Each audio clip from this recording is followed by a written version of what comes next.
Trading psychology.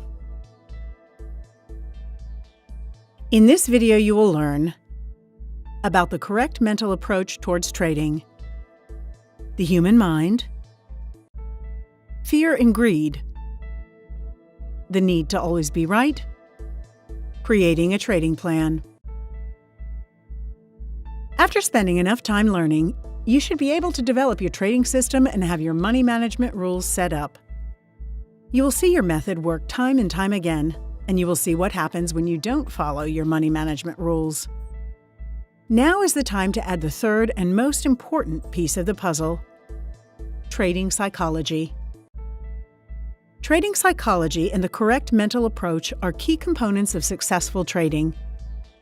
Trader psychology is the control of the trader's fear. Trader psychology is the control of the trader's greed. In general, it's the discipline to follow your method and stick to your money management.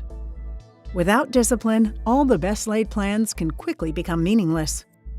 It all starts with the human mind. The human mind is made up of two parts. Psychologists call it the conscious mind and the subconscious mind. Another way to describe the conscious mind is as the analytical mind, the calculator, the computer that makes rational decisions. The subconscious mind can also be described as the emotional or even crazy mind that makes irrational decisions. The two parts of the human mind are like an iceberg. The 10% that you can see on the surface is our conscious mind, while the 90% that is under the sea level is our subconscious mind. Our subconscious mind is the part of the brain that stores the majority of our thoughts, feelings, and habits. It helps run our lives on autopilot. Bad habits are formed through repetition and are printed in the subconscious mind, making it extremely difficult to do what you know you should and want to do using your conscious mind. These thoughts occur on a subconscious level, where the trader does not even realize this is happening until someone else who can see it brings it to their attention. 3 of the most common bad trader habits are fear and greed. Fear and greed are instincts that evolved long ago when we lived off the land as hunter-gatherers and took refuge in simple shelters like caves. Although very useful then, many do not work so well in modern man-made environments like trading. Need to always be right. This is caused by our education and political system we are used to, that when we do something right we get rewarded, and when not, we get penalized, making accepting losses a very difficult task. No trading plan. Repetition of bad habits leading to poor execution and not following the chosen trading system. We will now go through the reasons why we have these bad trading habits and illustrate possible solutions. Fear in trading takes primarily one of two forms. 1, the fear of loss, and 2, the fear of missing out. The fear of losing can make someone hesitate to trade or hang on to losing trades because of the prospects of another loss. The fear of missing out is another form of fear that compels people to abandon their rules and enter the market before they get the right signal from their system, causing them to take every trade they see, resulting in more frequent and bigger losses than their system would produce. Greed is the motivation for overconfidence. Dreams of making it big very fast in trading can cloud a trader's mind. Again, they abandon the rules of their trading system in the hopes that more money will come their way. Fear and greed are causing traders not to follow their method in money management. This is one of the most common factors holding investors back from making the money they could truly be making. Fear is a chain reaction in the brain that starts with a stressful stimulus, also known as the fight or flight response. The stimulus could be a spider, a knife at your throat, an auditorium full of people waiting for you to speak, or, for a trader, the prospect of loss. The process of creating fear takes place in the subconscious brain and is entirely unconscious. Scientists performed an experiment in which they would play a tone and then immediately apply a shock to the metal floor of a rat's cage. It was classical conditioning, and it didn't take long for the rats to brace themselves for the shock as soon as they heard the sound. At that point, their brain paired the sound with the shock, and the sound created a fear response. The researchers then began the process of fear extinction training, in which they made the sound but did not apply the shock. After hearing the sound very often without the shock, the rat stopped fearing the noise. Here are some tips for managing your fear and greed. Stop trading for a day. Learn about the thing you fear. Loss, missing out, ridicule. Uncertainty is a huge component of fear. Developing an understanding of what you're afraid of goes a long way toward erasing that fear. Trade smaller amounts. Train. If there's something you're afraid to try because it seems scary or difficult, start small and work in steps. Slowly building familiarity with a scary subject makes it more manageable. So as a trader, you trade smaller amounts. Find a mentor. Find someone who is not afraid. If there's something you're afraid of, find someone who is not afraid of that thing and spend time with that person. Take her along when you try to conquer your fear. Find a coach, a trading partner. Admit it. Talk about it. Sharing your fear out loud can make it seem much less daunting. Admit you are afraid or greedy. One day at a time. Stop looking at the grand scheme. Think only about each successive step. If you're afraid of missing out, don't think about missing 50 trades, just that you missed a small, low probability trade. The mind is conditioned to strive to be correct in any way it can. Being wrong is considered extremely bad.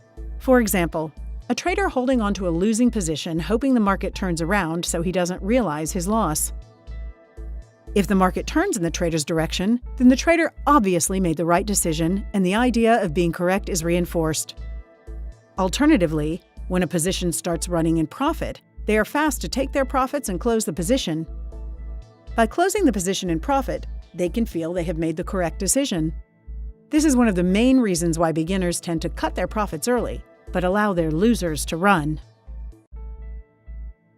From our education system, we become accustomed to the habit of being rewarded when we do things correctly. People become conditioned to know that they are doing something right when they get the right answer, and believe that they are doing something wrong when they get the wrong answer. This long-term social conditioning creates the need to always be right, thus an inability to accept loss, as loss means you are wrong. In trading, the reward system of the market goes against this need to always be right, causing traders to fail. Loss generates powerful emotions such as fear, uncertainty, apprehension, and self-doubt. However, successful trading is not only dependent on being accurate, with most professional traders stating that they are correct less than half the time. Profitable trading is based on balancing risk and reward. It is about allowing profits to run and closing losers early, not allowing them to get bigger. Amateurs care about being right. Professionals care about making money. Being right and being profitable are two different things when it comes to trading. They are not linked in the traditional way they are linked with other things in life. Adapting to this is one of the biggest challenges for traders. The first step in handling them is identifying the psychological barriers, and then changing our habits. We have seen many traders go from big losses and stressful days to steady profits with calm and consistency after resolving these psychological issues. With time and practice, so can you. You are in a market where you can do everything right as per your method, and you can still lose. The solution is to take a reality check. Losing is part of the game. The possibility to lose is always there. Bottom line, traders do lose. The how much and how often is what distinguishes great traders from those who will always struggle. You can learn how to accept losses by redefining the meaning of loss. If you equate it with failure, it will sooner or later take its toll. But redefining it will help you move forward, improve your trades, and cope with possible losses. Consider losing as positive in the sense that it will improve your next trades. Find something new. If you prefer, consider losses as business expenses, like a restaurant throws away unsold food, but is still profitable. Everyone needs a trading plan and is a must for all traders regardless of their trading experience. If you fail to plan, you've already planned to fail. Having a trading plan before starting to trade is much like having a map before starting to travel. Without a trading plan, you would be lost, relying on rumors and gut feelings for your trades. If you're not doing well in trading, it is because there is a problem with your trading plan, or worse, you don't have one. If you are trading without a plan, you cannot know what you are doing wrong and how to fix it. A trading plan outlines instructions of how to react under different possible scenarios. Through repetition, this process starts to build the good habits needed to become one with the trading plan, until following your trading plan becomes second nature. Trading psychology is what guides traders through following and executing their plan. There is only one rational reason to trade: to make money and not to have fun. Money attracts traders to the markets, but in the excitement of a new game, one can often lose sight of the goal and trade without a plan or trade for fun. Trading without a plan takes the responsibility away from the trader and leaves it to chance. Trading without a plan and with unlimited variables, it's easy to take credit for trades that turn out to our liking because there was some method present. It's also very easy to avoid taking responsibility for trades that didn't turn out the way we wanted, because there's always some variable we didn't know about and therefore couldn't take into consideration beforehand. The solution is to have a trading plan and follow it. A trading plan consists of 3 parts. Entry signals. These are the conditions that need to be met in order to enter into a new trade. Exit signals. These are the reasons for closing a trade, either because a target was reached or a stop-loss hit. Money management is the amount to risk on every trade. Using trading plan is what makes all the difference, as it makes enforcing discipline so much easier. Having a trading plan and being prepared for your trades helps to keep emotional responses to trades at a minimum. In our next video, we will talk about candlestick filtering. Thank you for watching.